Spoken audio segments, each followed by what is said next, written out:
Boa tarde, pessoal. Então, dando continuidade ao nosso tema de animais marinhos, hoje o pessoal vai falar sobre o manejo de animais oleados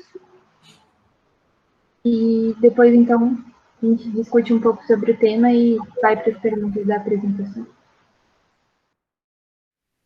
Bom, boa tarde, gente. Hoje a nossa equipe vai estar apresentando sobre o manejo de animais oleados e a nossa equipe é composta por mim, Silvia Suzuki, pela Ana Carolina e pela Julia Tavares. Pode passar.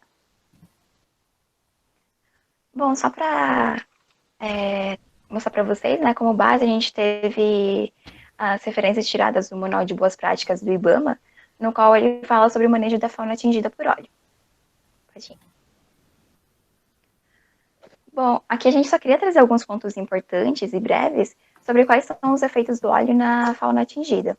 Então, os principais animais que são atingidos são as aves, os mamíferos aquáticos e os répteis.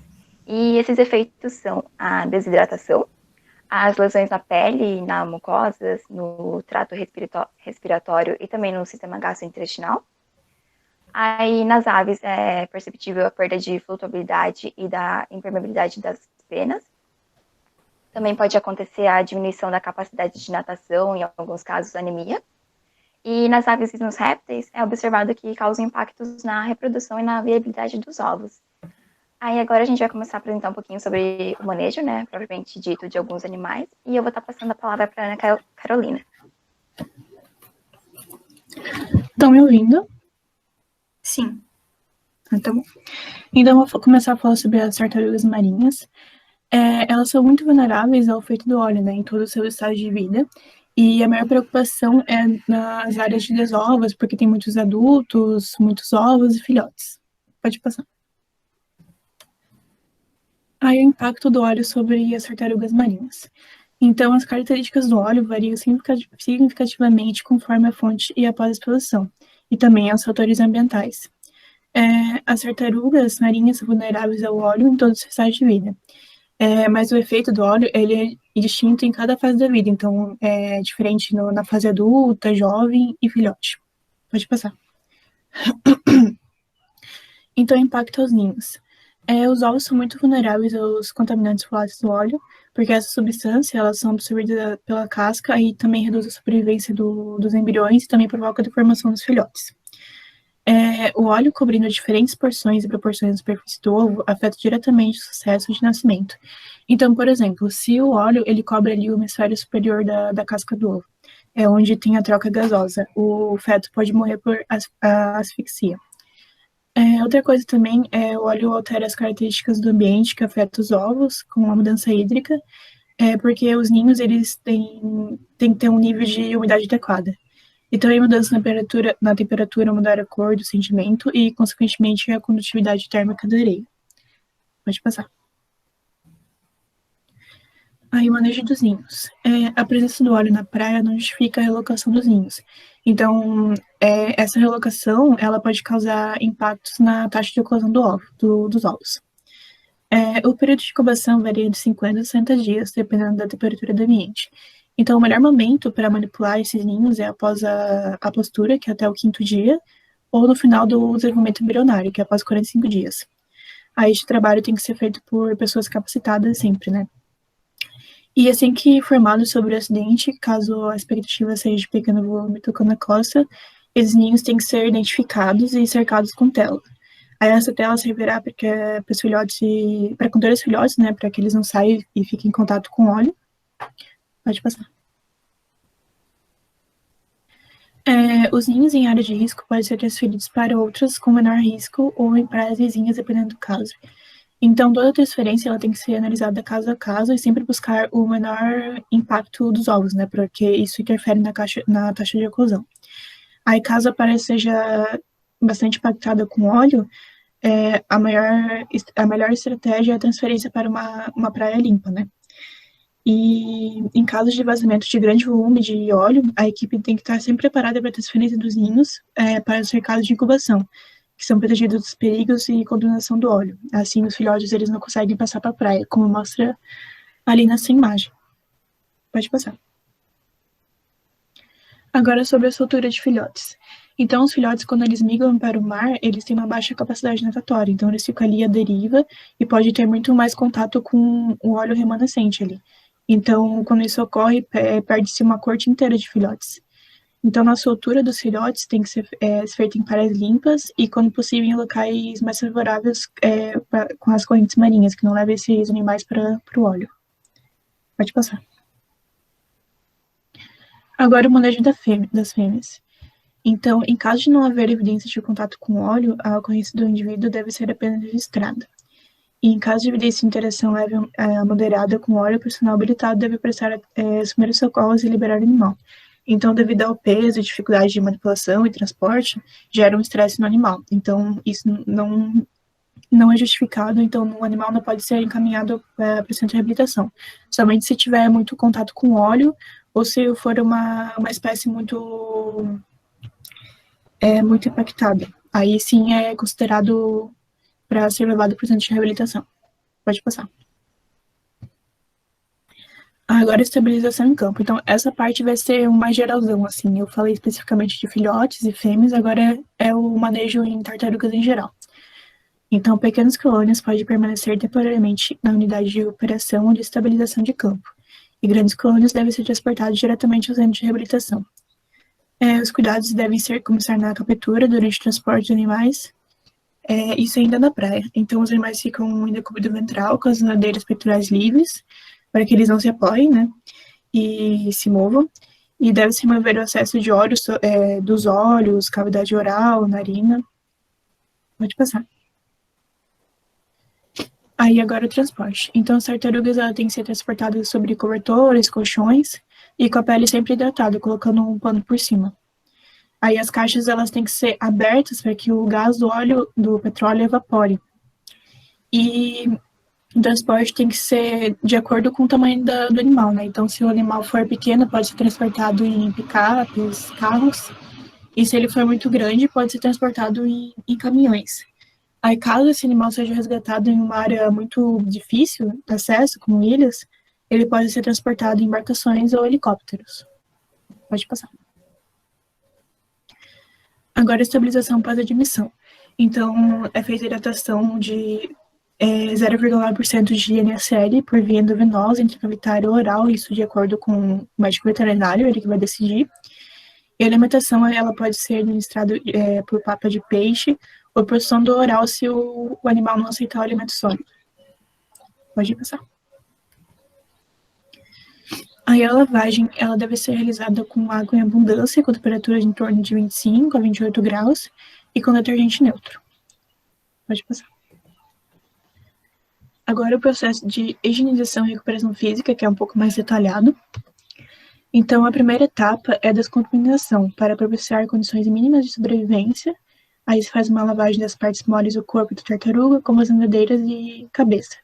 Então, depois disso, lava as partes mais rígidas, como o casco e o plastrão, que é a parte ali de baixo da tartaruga, onde fica o peito e a barriga.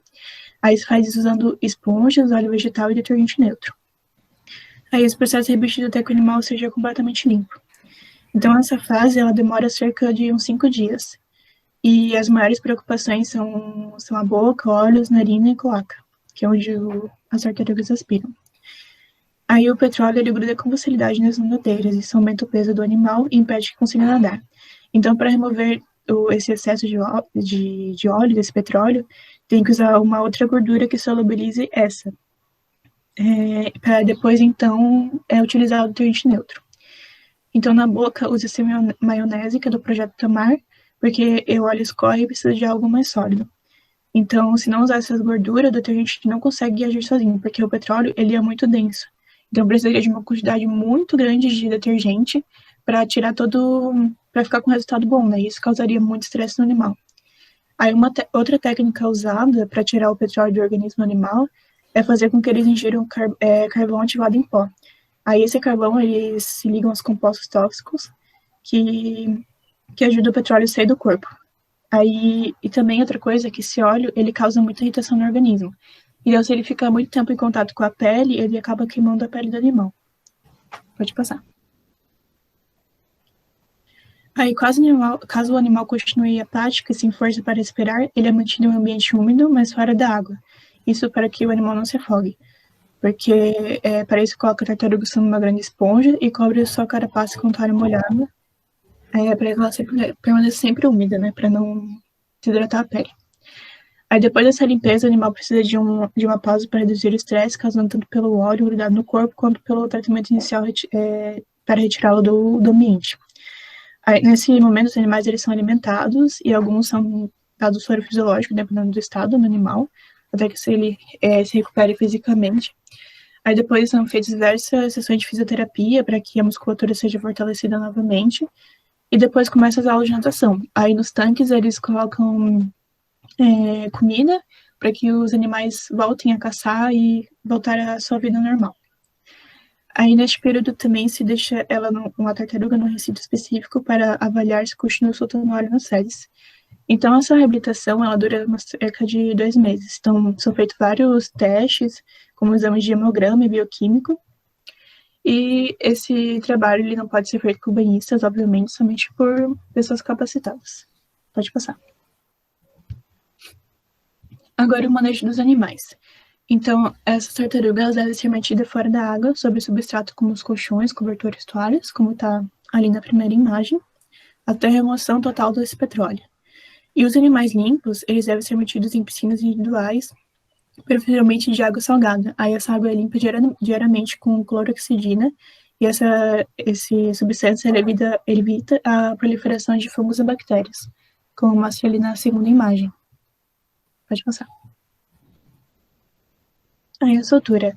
Esses animais eles têm que ser liberados em locais livres, né, de contaminação, e a escolha desse local é feita pelo Centro Nacional de Pesquisa e Conservação de Tartarugas Marinhas, que é o TAMAR, ou o IBAMA. Pode passar. Aqui é só mais por curiosidade, né? Então, análise de áreas vulneráveis. No que se refere à conservação das tartarugas marinhas, as áreas ecológicas sensíveis incluem os trechos do litoral brasileiro, utilizados para a reprodução desses animais. Então, nesses locais é onde tem mais ninhos, machos e fêmeas em reprodução, filhotes, ovos. Pode passar. Aí, nessa imagem, mostra as áreas consideradas sensíveis para as tartarugas marinhas. Então, são os trechos do litoral sul do Rio de Janeiro, todo o estado do Ceará, litoral norte da Bahia, do Espírito Santo e do Rio de Janeiro. Eu falei Rio de Janeiro, mas era Rio Grande do Norte primeiro. Pode passar. Aí eu trouxe uma notícia do dia 21/10, que foi encontrado 23 tartarugas mortas com mancha de óleo lá no Nordeste. Pode passar. Bom, agora eu vou estar abordando o manejo de uma forma mais geral, também, assim como a Carol abordou das tartarugas, sobre as aves marinhas. Aí, posteriormente, a gente vai fazer algumas especificidades de algumas espécies e como que é feito esse manejo. Pode passar. Bom, primeiramente é feita a estabilização em campo. Então, no local onde ocorreu, né, as aves elas devem ser hidratadas sempre que possível. E elas têm que ter os seus olhos, narinas e cavidade oral limpos do óleo, né? E isso é feito com elas sendo mantidas em uma caixa de papelão. Aí, para o transporte, é necessário que se utilize em caixas de transporte, né? Ali a gente tem alguns exemplos de quais podem ser utilizadas. E essas caixas elas têm que permitir uma ventilação e tem que ser do tamanho condizente com o tamanho do animal. Aí também é preferencial que elas sejam transportadas em caixas individuais e que tenham cuidado com o controle da temperatura. Pode passar. Bom, aí depois da admissão dessas aves, é feita uma estabilização. Então, é importante que essas aves não sejam submetidas logo ao banho, né? Porque elas precisam estabilizar as suas condições vitais. Aí, da mesma forma, nas tartarugas, pode ser feita uma hidratação por administração de cloreto de sódio 0,9%. Pode ser por via subcutânea ou oral, mas isso vai depender do estado do animal e da avaliação do veterinário responsável. E a alimentação inicial deve ser pastosa, através de uma sonda oral. Pode passar. Bom, no processo de lavagem, a água tem que ter temperatura em torno de 40 graus e podem ser utilizadas escovas ou detergente neutro. Escovas e detergente neutro. E o enxágue ele deve ser feito com água em abundância e pressurizado. Aí depois desse processo de lavagem, é importante que as penas elas sejam completamente secadas E para isso pode ser utilizado secadores ou lâmpadas de aquecimento. Aí nessas imagens a gente pode ver que está sendo utilizado ambas. Pode passar. Bom, para o manejo dos animais, é importante que sejam feita a proteção das penas e prevenir o aparecimento de pododermatites, né, ou lesões no peito dos animais. Aí, para isso, pode ser mantidas aves em amarrações com telas, né, ou microhabitats que tenham substrato de areia ou pedriscos. E também é importante que elas sejam mantidas em um local com piscina e uma área para voo, para que elas possam iniciar o seu processo de reimpermeabilização das penas e o treino do voo. Pode passar. Bom, para a soltura, é importante que elas sejam liberadas em locais livres de contaminação e que tenham ocorrência da mesma espécie. Daí a escolha desse local vai variar de acordo com o órgão ambiental responsável. Pode passar. Bom, aqui a gente trouxe duas espécies de aves marinhas, que é a albatroz e o petrel. Ambas elas são pertencentes à ordem Procellariiformes, que são essas aves que têm hábitos pelágicos, né? Ou seja, elas habitam o oceano aberto. Daí vocês podem perceber que elas têm as narinas em forma de tubo, que fica na parte superior do bico. Aí no lado esquerdo tem uma albatroz e no lado direito um petrel. Pode passar. Bom, um dos efeitos negativos do óleo nas aves vai ser a irritação e as queimaduras que podem ser causadas na pele e na mucosa. Normalmente, na maioria dos casos, apenas a plumagem é afetada, né? Mas em alguns casos pode ser que, por exemplo, a ave, nessa tentativa de tentar tirar esse óleo, né, contaminante das penas, ela pode expor os seus olhos e mucosa oral. Daí, nesses casos, é feita uma limpeza, né, com solução salina e um material macio, que pode ser um algodão, uma gaze ou até mesmo um cotonete, né, para remover esse óleo que está no redor dos olhos, na narina ou até mesmo na cloaca.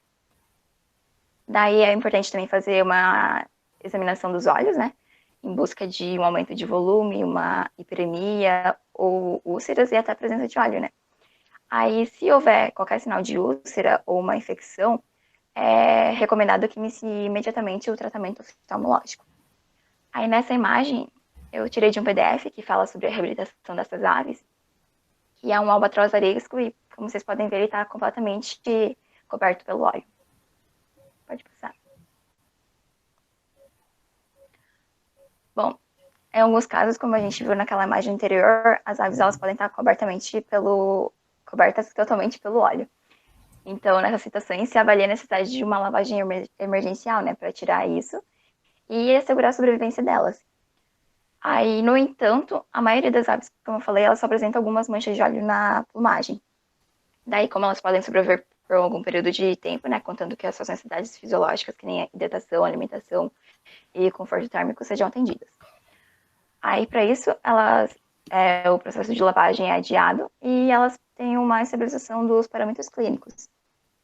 Porque, posteriormente, elas vão seguir para o processo de lavagem, que é um processo estressante. Aí, no período de estabilização, é essencial manter a integridade das penas. E como elas vão ter acesso à piscina só posteriormente, né, depois desse processo de lavagem, pode acontecer que elas acumulem fezes e resíduos alimentares nas penas, principalmente na região ventral e ao redor da cloaca. Daí, para evitar o apodrecimento da plumagem, é recomendada uma limpeza rotineira dessas áreas com água morna. Aí pode ser feito com o auxílio de uma mangueira ou com um pano úmido. Pode passar. Bom, antes delas seguirem para o processo de lavagem, elas têm que atender a alguns critérios para isso, né? Porque, como eu falei, o processo de lavagem é um processo estressante. Então, elas têm que ter algumas condições vitais, que seria uma temperatura corpórea estável entre 39 e 41 graus, o hematócrito superior a 28%, a proteína plasmática total igual ou superior a 3 gramas por decilitro, e o comportamento BAR, que é o comportamento bem ativo e responsível. Ou seja, a ave tem que estar ativa, ela tem que ser capaz de ficar em pé sozinha, né? Também tem que se alimentar bem e não apresentar sinais clínicos de doença ou qualquer sintomatologia nervosa. Pode passar. Bom, chegando no processo de lavagem, enxágue e secagem. O protocolo de limpeza, ele diz que, se possível, né, fazer um único lavado, então sem sucessivas repetições, ou então lavagens parciais em dias diferentes. Aí, 2 horas antes do início dessa lavagem, é feita uma hidratação por sondagem gástrica, E lembrando que a ave ela não é alimentada no dia da lavagem, só posteriormente quando ela tem acesso à piscina. Daí no banho, como dito, no geral, né, pode ser utilizado um detergente neutro. E o ideal é que o processo de lavagem seja de 30 minutos de banho e mais ou menos uns 15, 30 minutos de enxágue. Então ele não pode ultrapassar uns 90 minutos do tempo total. Aí também tem que ter uma atenção para que não ocorra asfixia, né, devido à contenção física, por pressionar muito o tórax ou fazer uma contenção, desculpa, fazer uma contenção do bico fechado. Aí também são necessárias de 2 a 4 pessoas capacitadas para realizar esse processo de lavagem e enxágue, e pode ter mais uma ou 2 pessoas servindo como equipe de apoio. Aí depois desse enxágue, as aves elas são colocadas num ambiente isolado, aquecido e protegido, e com secadores para que possa ser feita a secagem da plumagem durante 12 a 14 horas. Aí nessa imagem, pode ver que são 3 pessoas que estão fazendo esse processo, né? No PDF ele não diz muito bem o que cada um está fazendo, mas parece que 2 pessoas estão fazendo esse processo de lavagem e uma terceira pessoa está como equipe de apoio. Pode passar. Aí nessa primeira imagem está demonstrando como é que tem que ser feita a contenção do bico, né? Então é importante deixar ele entreaberto para que a ave possa respirar livremente. E na segunda imagem mostra um albatroz que está isolado e aquecido, né, para fazer esse descanso depois desse processo estressante. Pode passar. Bom, a impermeabilização. Após a lavagem, esse processo ele é muito importante, né? Então, durante os 2 a 5 dias subsequentes desse banho, as aves elas têm que ter um acesso a um tanque de água doce. Por que água doce? Porque se tiver qualquer resquício de detergente na plumagem, quando ele entrar em contato com a água salgada, ele vai formar alguns cristais na plumagem. E isso vai dificultar esse processo de impermeabilização. Aí depois desse processo de 2 a 5 dias, elas podem ter acesso a essa água salgada ou salobra, né? Que é o que elas preferem. Aí é importante que esse tanque ele ofereça um espaço suficiente de superfície de água, para que elas possam realizar comportamentos naturais, como alinhamento da plumagem, a abertura, o exercício de asas e o mergulho. E esse tanque, preferencialmente, tem que ser fornecido com um período integral. Mas, se não for possível, é pedido um mínimo de 4 horas por dia. Pode passar. Bom, no transporte, como apresentado anteriormente, é necessário que sejam feitos com caixas de transporte, né, que permitam ventilação e que permitam que a ave fique em pé, né, para que ela possa girar o seu corpo livremente, como mostra na imagem. Aí o veículo que está transportando ele também tem que permitir uma ventilação, e em dias muito quentes, é recomendado que ele ligue o ar-condicionado, né, e evite trafegar em horário de calor intenso. Pode passar. Bom, após essa reabilitação é feita a liberação das aves, né? Mas assim como para elas poderem passar pelo processo de lavagem, elas também precisam atender alguns critérios para serem liberadas. E esses critérios são o hematócrito superior a 35%, a proteína plasmática total igual ou superior a 4 gramas por decilitro. Também não tem que ter ruídos respiratórios, né? Elas têm que ter a capacidade de ingerir alimento, de nadar e flutuar. Também tem que ter ausência de lesões e enfermidades e uma impermeabilização de 100% das penas após 24 horas.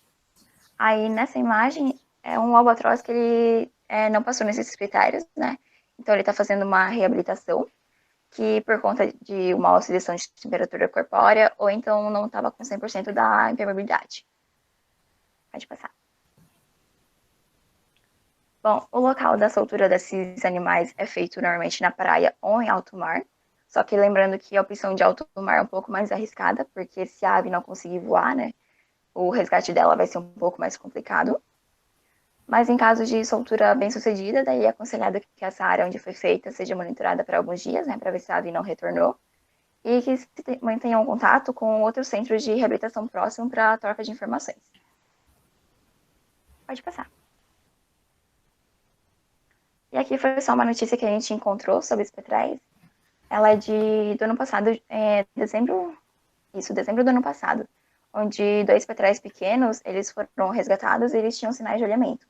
Daí na notícia, eles contaram que uma ave ela permaneceu sob cuidados no centro de estabilização e a outra ela foi logo solta na natureza depois de um mês. Pode passar. Agora eu vou falar um pouco sobre os pinguins. Eles têm bastante particularidades. Começando... Ok. A maioria dos pinguins encontrados no litoral brasileiro, eles apresentam baixa temperatura corporal e uma certa debilidade física.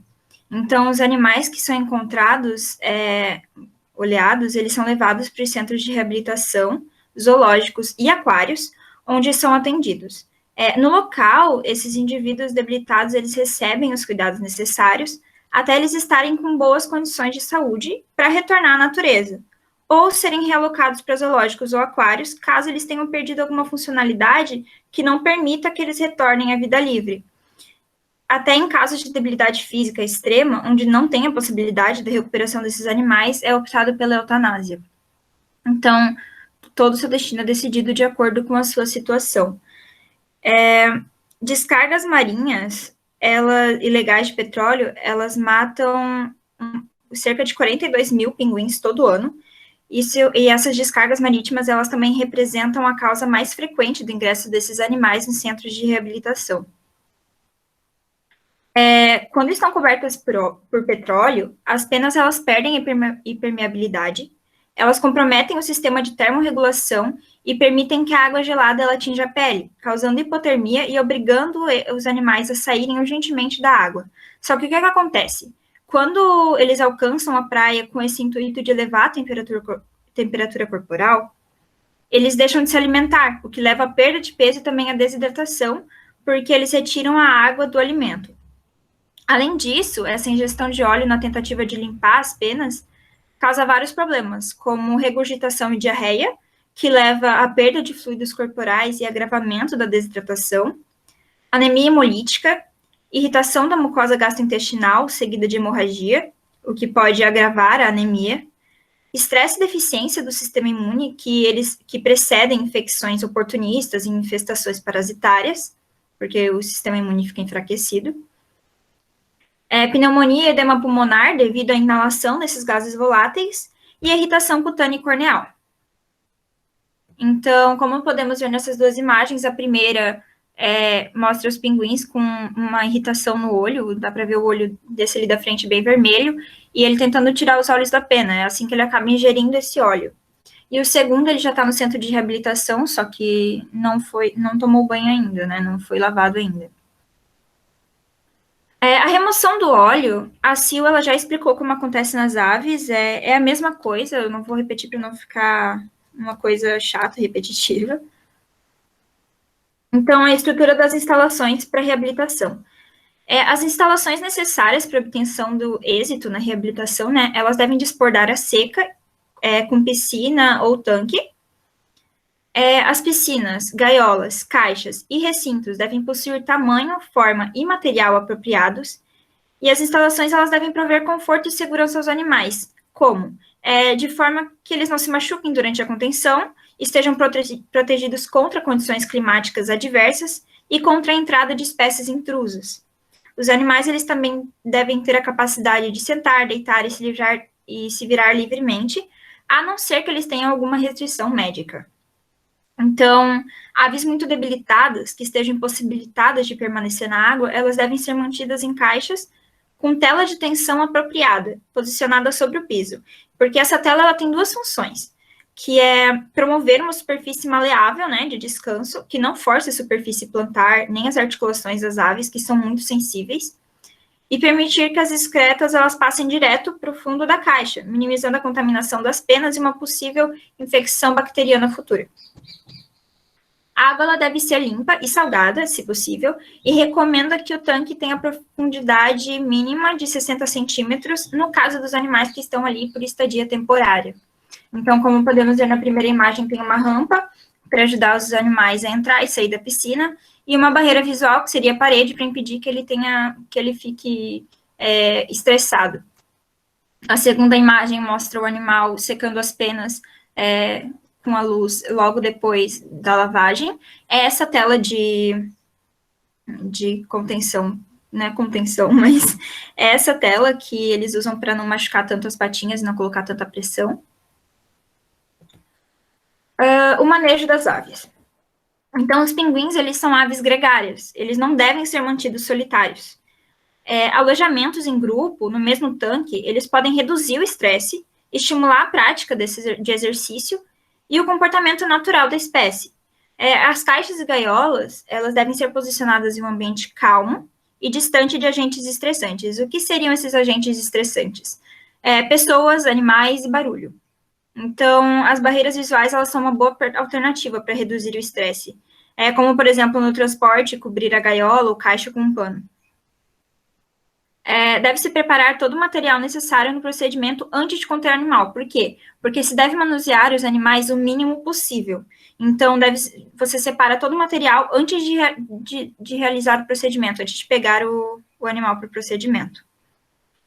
Também se recomenda evitar movimentos bruscos e ficar encarando os animais para olhando diretamente nos olhos, no caso, para não assustar ou intimidar eles.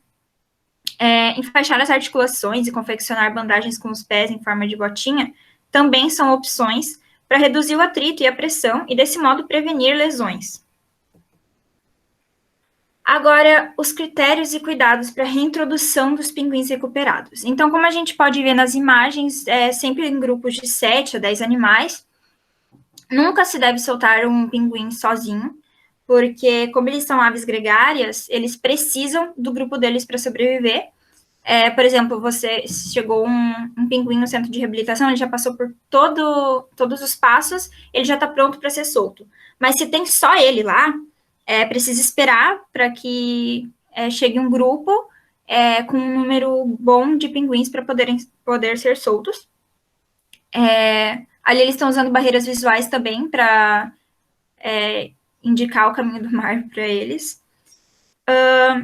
E após a reabilitação, eles devem ser soltos preferencialmente no local onde eles foram resgatados, a não ser que esse local ainda esteja inviável, com uma mancha de óleo ou que apresente alguma ameaça para esses animais. Então, deve-se procurar um local onde propicie condições básicas de sobrevivência.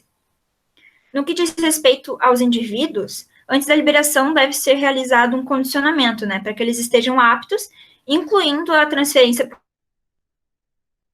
monitorar o peso e o estado geral dos animais, além de introduzir uma dieta mais próxima ao natural, incentivando a caça, como, por exemplo, soltar peixinhos pequenos vivos no tanque, para que os animais caçem eles.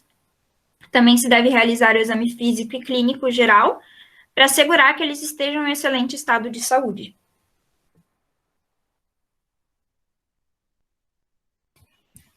Agora eu vou falar um pouco sobre os mamíferos marinhos, que são os cetáceos. Então, o petróleo, eles atingem baleias, golfinhos e focas também, né? E esse óleo, ele pode entupir os blownies, eu não sei se é assim que se pronuncia, mas é aquela parte do respirador das baleias e golfinhos. Aí torna impossível que eles respirem e também que eles se comuniquem. Pode passar. A estabilização em campo. Então, os mamíferos, ele deve ser transportado diretamente ao centro de reabilitação. Os cuidados devem começar na captura e durante o transporte de animais. E ainda em campo, os animais devem ficar em decúbito ventral com as nadeiras peitorais livres, para que eles não se apoiem, e seu peso sobre elas. Aí também deve cuidar com o orifício respiratório, o animal deve ser constantemente molhado, para evitar hipertermia e desidratação da pele. Pode passar. Aí o transporte. Então deve-se manter o animal sobre cobertores, colchões ou espuma, protegido do sol e com a pele sempre hidratada. Aí também com as vias aéreas e olhos limpos. Aí o transporte, ele requer uma estrutura de acordo com o tamanho do animal. Por exemplo, se o animal for pequeno, pode ser transportado em um carro. Mas se for grande, em caminhão. E dependendo do local, se for local de difícil acesso, pode ser transportado em embarcações. Ali na segunda imagem mostra o transporte de embarcações de um golfinho. Pode passar. A estabilização pós-admissão. Então, a hidratação é feita por 0,9% de NaCl por via oral, de acordo com o estado do animal. Aí o médico veterinário que vai decidir. E a alimentação ela deve ser preferencialmente de pescado.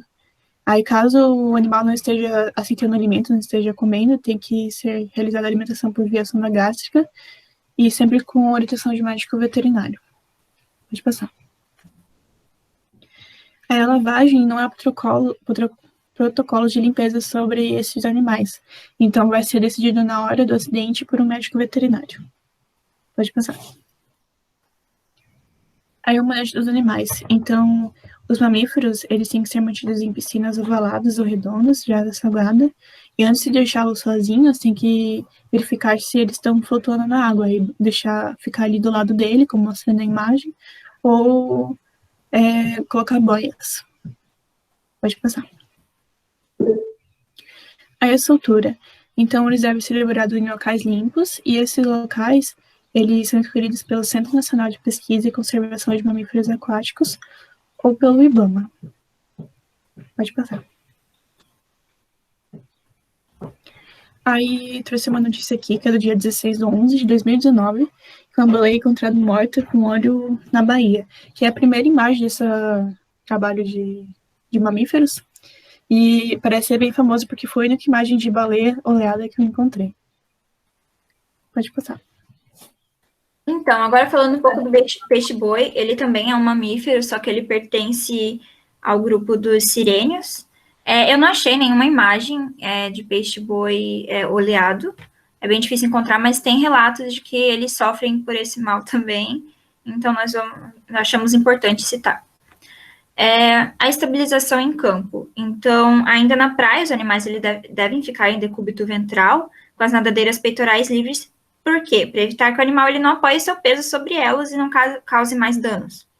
Então, também se deve remover o excesso de óleo dos olhos, narinas e cavidade oral. O transporte, como a Ana já falou, varia de acordo com a necessidade e com o tamanho do animal. Por exemplo, picapes são para filhotes ou adultos menores. Caminhão, como podemos ver ali na segunda imagem, transportando um adulto, ou embarcações, caso o animal seja resgatado na ilha ou em outras situações que necessitem disso. A estabilização após admissão. É feita a hidratação com soro fisiológico, que pode ser tanto por via oral quanto através da mamadeira ou sonda gástrica. Então, isso depende da avaliação do veterinário. Os filhotes, eles são amamentados com leite em pó, oferecidos em mamadeiras, e para a alimentação dos adultos, é oferecido alface, couve, repolho, entre outros. A lavagem não tem protocolo de limpeza, acaba sendo decidido de acordo com cada animal, com cada necessidade. E o manejo deles eles devem ser mantidos em piscinas ovaladas ou redondas, de água salgada ou doce, e a temperatura deve ser mantida entre 27 e 29 graus Celsius, para evitar variações que provoquem esse estresse térmico. Então, eles vivem sozinhos ou em pequenos grupos familiares na natureza. Então, pode-se colocar mais de um em um tanque, dependendo do estado dele, dependendo se ele se encontra bem para isso e se os animais que são colocados juntos se dão bem. A soltura é realizada a escolha do local junto com o Centro Nacional de Pesquisa e Conservação dos Mamíferos Aquáticos ou junto com o IBAMA.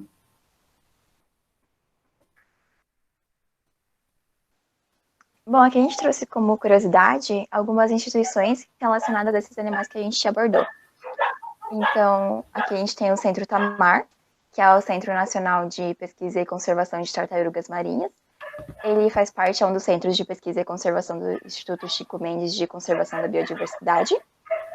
E uma das principais responsabilidades dele é a conservação de tartarugas marinhas e dos ecossistemas que elas dependem. Aí a sede deles fica em Vitória, no Espírito Santo. Pode passar. Aqui é R3 Animal, R3 porque eles têm a missão de resgatar, reabilitar e reintroduzir animais silvestres no seu habitat. Aí eles também vão estar auxiliando a Fundação do Meio Ambiente de Santa Catarina, que é o Fátima, e a Polícia Militar Ambiental no tratamento e resgate de animais que foram apreendidos no estado de Santa Catarina. E a sede deles fica em Florianópolis, aqui no estado. Pode passar. Tem também o IPRAM, que é o Instituto de Pesquisas e Reabilitação de Animais Marinhos. Então, eles estão focados na reabilitação de animais marinhos que são resgatados em estado de debilidade e fazem a devolução no ambiente natural. E a principal atividade desse instituto é a reabilitação de pinguins de Magalhães. Aí, eles ficam em Cariacica, no Espírito Santo. Pode passar. Tem também o CETAS, que é o Centro de Triagem de Animais Silvestres, que está relacionado ao IBAMA. Eles vão ser centros, unidades, né, responsáveis pelo manejo de animais silvestres que foram recebidos por ação fiscalizatória, ou um resgate, ou uma entrega voluntária. E daí eles vão vão receber os animais, vão identificar, marcar, avaliar, recuperar e depois se habilitar para a soltura. Pode passar. Tem também o CMA, que é o Centro de Mamíferos Aquáticos. Também vai fazer parte daquele Centro de Pesquisa e Conservação do Instituto Chico Mendes. E, inicialmente, esse centro ele era focado apenas na proteção dos sirênios, que é o peixe-boi. Aí, depois, essas ações foram passando a conservar passaram a abranger todos os mamíferos aquáticos do Brasil. Aí, essa sede fica em Santos, em São Paulo. Pode passar. O projeto Manati, que ele é especializado no âmbito de estudo, pesquisa e preservação de mamíferos marinhos. Ele fica em Calcaia, no Ceará. Pode passar. Aí tem o CRMM, que é o Centro de Reabilitação de Mamíferos Marinhos. Ele faz parte daquele projeto Manati que foi mostrado anteriormente. Aí ele faz a resgate e conservação de peixes-bois. E ali a gente trouxe só uma imagem para mostrar a infraestrutura deles, no qual eles têm 7 recintos. Eles ficam lá em Calcaia, no Ceará também. Pode passar. O Aquasis, que é uma associação de pesquisa e preservação de ecossistemas aquáticos, né? Ele vai ser uma ONG que tem o objetivo de proteger espécies ameaçadas, né, e seus habitats. Aí eles também têm um projeto Aves Costeiras Brasil, que vai realizar um monitoramento e ações de conservação para proteger aves migratórias e residentes ao longo da Rota Atlântica. Pode passar. Aí, em relação às baleias, tem o Instituto Baleia Jubarte, que ela tem o objetivo de dar suporte administrativo às ações e conservação de pesquisa do projeto Baleia Jubarte, né, que esse projeto tem a finalidade de promover a proteção e pesquisa dos mamíferos no Brasil. Esse fica na Bahia. Pode passar. E o Instituto Australis, que ele é dedicado à pesquisa científica, monitoramento e proteção da população sobrevivente de baleias francas no Brasil. Esse instituto ele vai atuar junto ao Ministério do Meio Ambiente nas atividades relacionadas à elaboração e revisões para a conservação de cetáceos, que estão na lista de espécies ameaçadas no Brasil, ou também nos estados do Rio Grande do Sul e Santa Catarina, especificamente. Ele fica lá em Mituba, aqui no estado de Santa Catarina. Pode passar. E essas foram nossas referências utilizadas. Obrigada. Olá. Parabéns, meninas. Foi muito bom. Bem amplo, assim, eu fiz várias anotações aqui pra gente discutir. Foi bem, vocês conseguiram fazer uma apresentação bem ampla, muito bem embasada, meus parabéns. Então eu queria começar com os questionamentos assim dos colegas, né? E eu vou pedir, para ficar mais legal, quem puder, para fazer as perguntas ou os comentários, ligar o microfone e, se puder, a câmera, eu agradeço, porque aí a gente fica mais pertinho, né? Eu tô com saudade de vocês, tá? E aí eu queria começar assim com as perguntas de vocês mesmo, ou até comentários de alunos que tenham feito aí algum tipo de estágio, ou tenham algum conhecimento também, tá? Vocês estão livres para fazer comentários e perguntas, e depois eu vou fomentar uma discussão aqui rápida para a gente aumentar aí, ampliar a discussão e o conhecimento.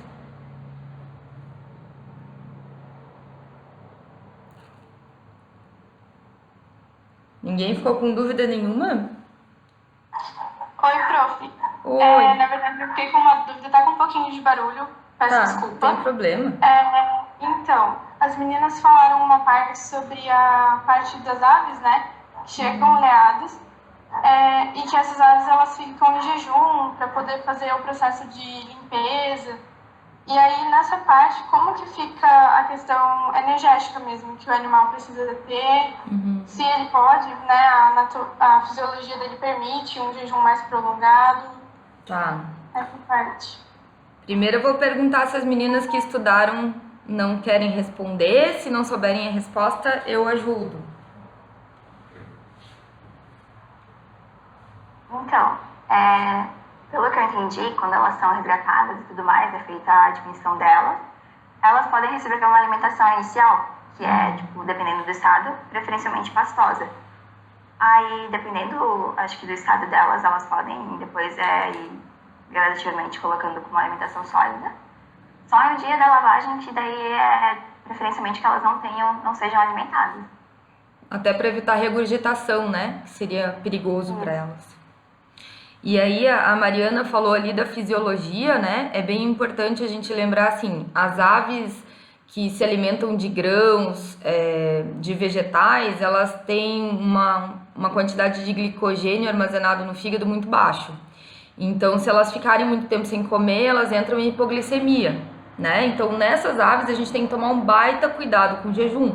Jejum pré-operatório, jejum pré algum manejo, ou até mesmo quando a gente vai fazer algum procedimento, num passeriforme, por exemplo, granívoro, é de no máximo 2 horas, senão o animal entra em hipoglicemia. Mas aí nas aves aquáticas, a grande maioria delas é carnívora, né? Se alimenta de peixe. Então, esses animais que se alimentam de carne e peixe, dependendo, por exemplo, uma coruja, né? Ou até uma ave marinha que se alimente de peixe, ela tem uma reserva bem maior de glicogênio no fígado e ela aceita fazer um jejum bem mais prolongado. E as aves, elas têm essa questão da regurgitação também por estresse, né? Então, pode haver uma falsa via, né? O animal regurgita durante o estresse ali da contenção, ele faz uma falsa via e acaba aspirando aí o material regurgitado.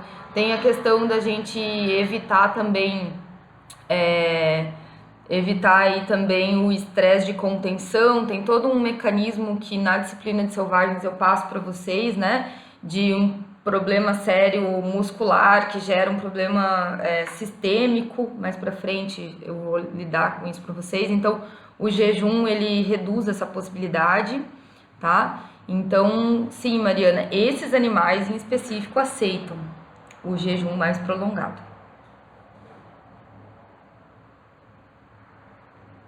Beleza? Mais perguntas, meu povinho?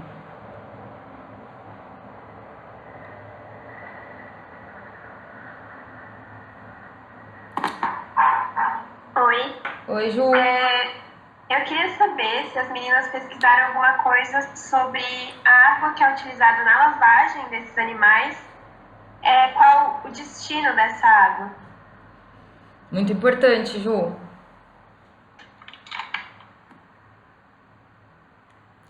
Tinha alguma coisa no material que vocês leram, meninas?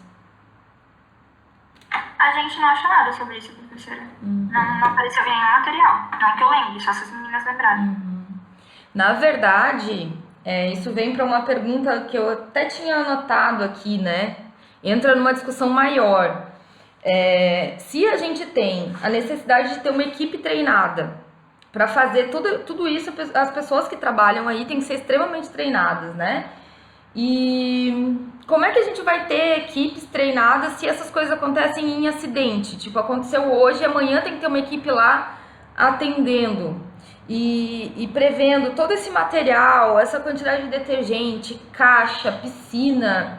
Como que num acidente a gente vai ter isso aí rapidamente para atender, né? E quem que vai ser responsável por pegar essa água cheia de óleo, de petróleo e levar embora dos CETAS?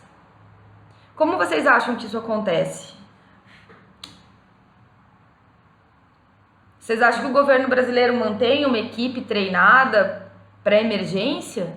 Como é que vocês acham que isso acontece? Quem é responsável? Eu sei que a equipe do PMP tem um treinamento para isso. Sim, o pessoal do PMP tem. Silvia, você tem? Agora eu não sei se o governo acredita que não faça um treinamento, não. A Silvia ia falar também.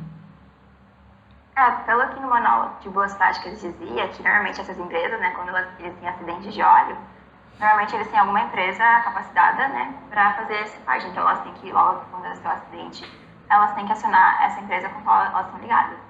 Aí, se isso não acontece, fica na mão do IBAMA, se eu não me engano. Essa minha pergunta aí é justamente porque essa é uma área de trabalho do médico veterinário de selvagens, né? Então, isso é o mercado de trabalho em que vocês vão entrar.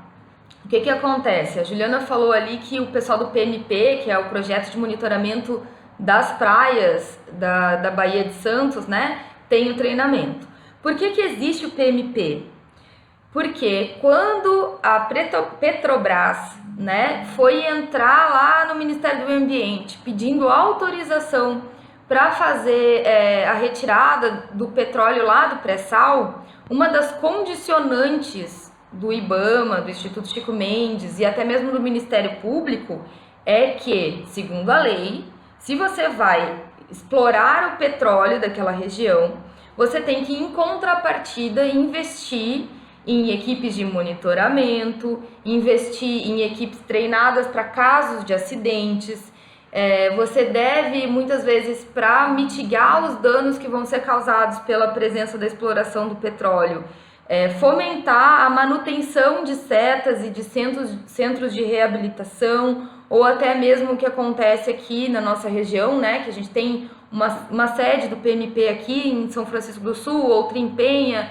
Isso tudo é mantido pela Petrobras por causa desses condicionantes ambientais que estão previstos em lei, certo? Então, sim, não é o governo que tem que manter. O governo, até através do IBAMA, do ICMBio, tem profissionais muito capacitados, que geralmente são os profissionais que vão fiscalizar esse trabalho e que vão ajudar a fazer o treinamento das pessoas que vão trabalhar nesses lugares, certo? Quem tem que manter esses lugares para amortecimento de problemas de animais oleados e etc. são as empresas que fazem a exploração e que podem causar esses acidentes. Quando esse acidente vem de uma empresa que, por exemplo, que tem uma licitação antiga, que não fazia essa obrigatoriedade, ou quando foi, por exemplo, um navio, que nem aconteceu aqui na Baía da Babitonga, uma plataforma lá de uma empresa tombou e muitos litros de óleo foram jogados na Baía da Babitonga. Então o Ministério Público entrou com um processo. Esse processo demorou 8 anos para ser julgado, mas depois de 8 anos essa empresa teve que reverter para projetos de pesquisa e projetos de reabilitação de fauna uma multa de 8 milhões. Então o Ministério Público recebeu esses 8 milhões e fez um edital para distribuir entre as instituições, certo?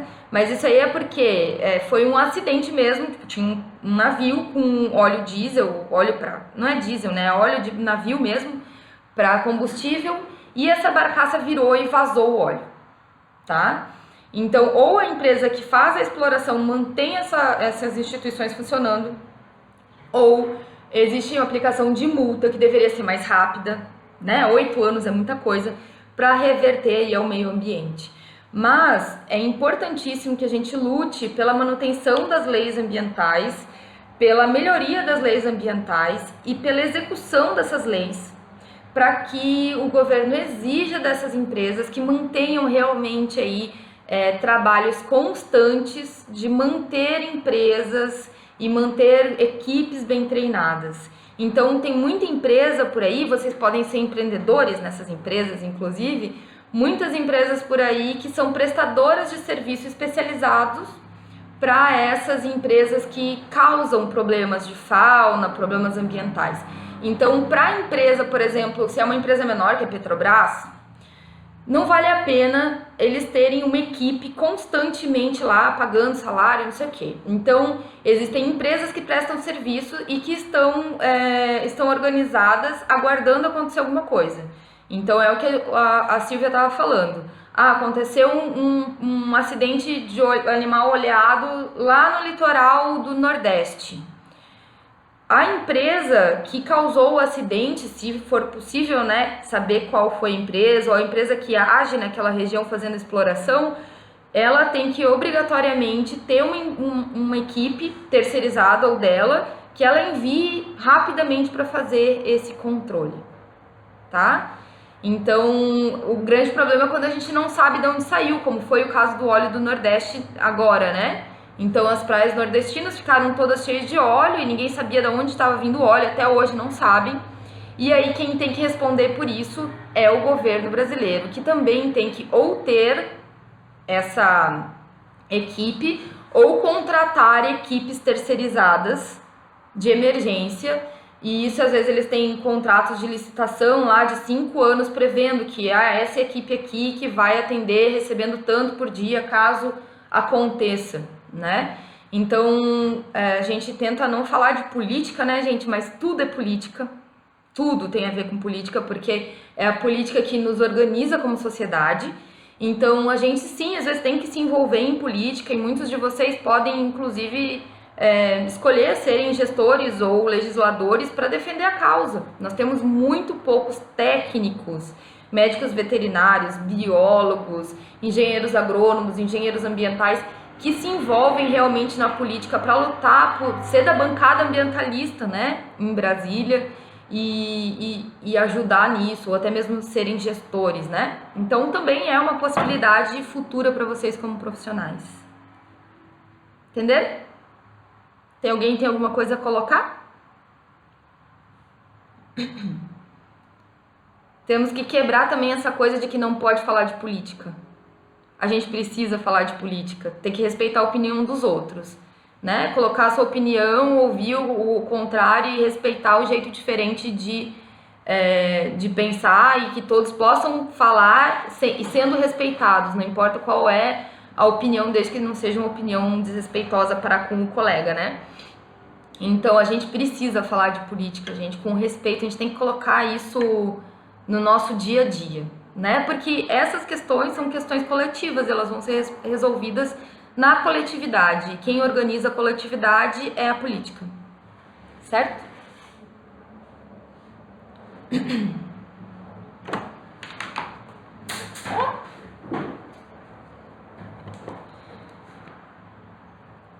Eu tenho aqui... Oi, fala. Pode falar.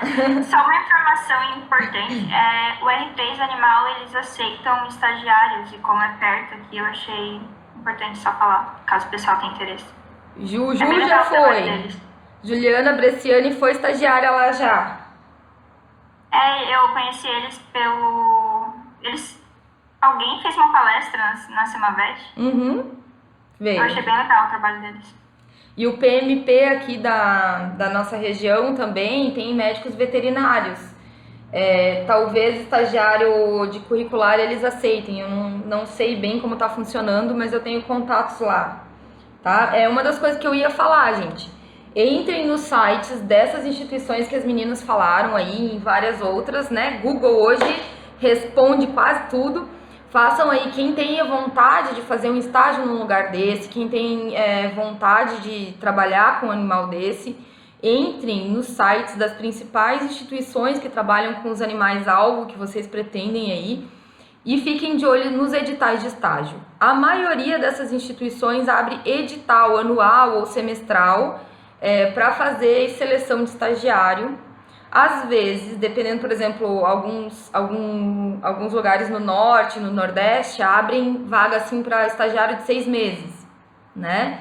E aí para vocês ficaria difícil, mas já aconteceu com alguns colegas meus, e eu acho que pode valer muito a pena, dependendo da vontade que você tem de trabalhar com esses animais, da pessoa trancar 6 meses da faculdade para fazer o estágio, tá? Eu já tive colegas que fizeram isso, tinham a possibilidade de fazer isso, não é todo mundo que tem a possibilidade, né, até mesmo financeira, de ficar 6 meses a mais na faculdade, 1 ano a mais na faculdade para isso. Mas eu tive alguns colegas que trancaram as matérias e foram fazer 6 meses de estágio lá, não sei onde, e isso traz um ganho enorme como profissional, né, para quem tem possibilidade. A maioria dos lugares hoje só está aceitando estágio curricular, mas aí vai depender muito do local, então fiquem de olho.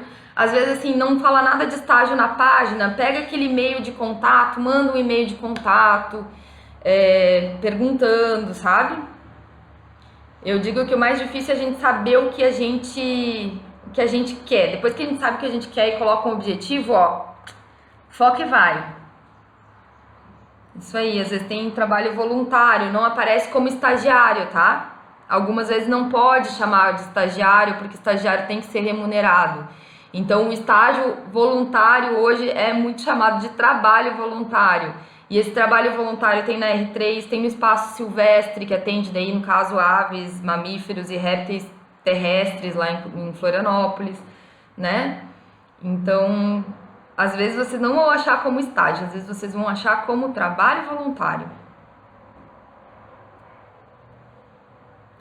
Eu tenho uma lista de coisas aqui que eu poderia ficar perguntando e discutindo com vocês. Eu fui anotando um monte de coisa, mas vai ficar muito longa a reunião se eu fizer essa discussão agora e vocês devem ter aula, né?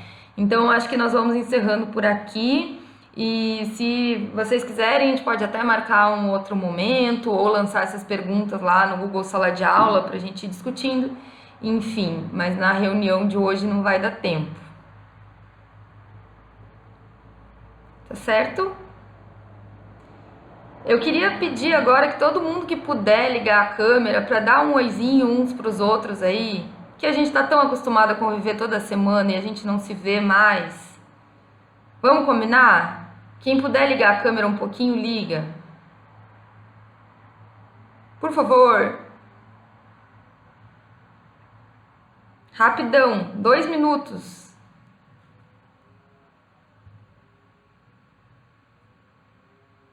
Ai, que saudade de vocês. Ajude Franjinha. Natália na transição capilar dela ali, ó. Eu também tô, ó, no branco. Júlia. Ah, saudade de vocês, gente. Espero que em breve nós estejamos todos juntos.